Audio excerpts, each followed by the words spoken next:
প্রথম শ্রেণীর ক্রিকেটে মানোন্নয়নের প্রতি বিভাগে অবকাঠামোগত পরিবর্তনের উদ্যোগ নিয়েছে বিসিবি, এমনটাই জানিয়েছেন বিসিবির chief program coordinator Minhajul Abedin Nannu. এদিকে বিকেন্দ্রীকরণের মাধ্যমে খেলা ও মাঠের সংখ্যা বাড়ানো উচিত বলে জানান বিসিবির সাবেক নির্বাচক হাবিবুল বাশার সুমন।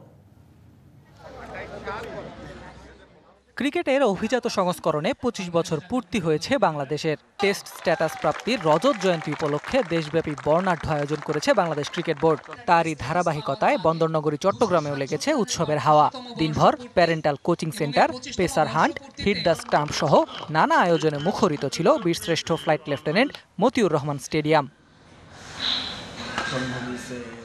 দেশের ক্রিকেটে সবচেয়ে বড় স্তম্ভ প্রথম শ্রেণীর ক্রিকেট। সেখানেই টেস্ট খেলুড়ে দেশগুলোর চেয়ে পিছিয়ে বাংলাদেশ। বিসিবির chief program coordinator Minhajul Abedin Nannu নজর দিতে চান প্রথম শ্রেণীর ক্রিকেটের উন্নয়নে, যাতে আমাদের ফার্স্ট ক্লাস ক্রিকেটের অবকাঠামোগুলি ঠিক করতে। ক্রিকেট বোর্ড এখন যেভাবে উদ্যোগটা নিয়েছে, আমি মনে করছি যে আগামী 1 বছরের মধ্যে হয়তো আমরা অবকাঠামোগুলি ঠিক করতে পারবো।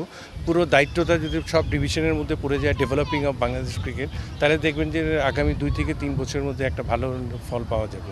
শাইনি চুলে এখন হবে সব হেয়ারস্টাইল। সিল্কোর দ্বিগুণ শাইনি চুল প্রতিদিন।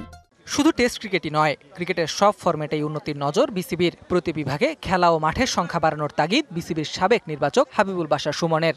It is about cricket. আমরা ক্রিকেটটাকে এগিয়ে নিতে চাই। বোর্ড যেটা চায়, বোর্ডের যেটা পরিকল্পনা, সব জায়গায় যেন সমান ফ্যাসিলিটিস থাকে, সব জায়গায় যেন খেলার সংখ্যাটা বাড়ে। সো ডিসেন্ট্রালাইজেশন যদি আমরা করতে পারি, তাহলে আসলে তখন সবাই জিনিসটা ওন করার ব্যাপার থাকবে। ডিভিশনগুলি নিজেদের উদ্যোগে অনেক খেলার আয়োজন করবে। বাংলাদেশের টেস্ট ক্রিকেটের রজত জয়ন্তীকে স্মরণীয় করে রাখতে প্রতি বিভাগে বর্ণাঢ্য আয়োজন করছে বিসিবি। খুলনা থেকে শুরু হওয়া এই আয়োজন শেষ হবে ঢাকায়। Ahmed Nahid, DBC news desk.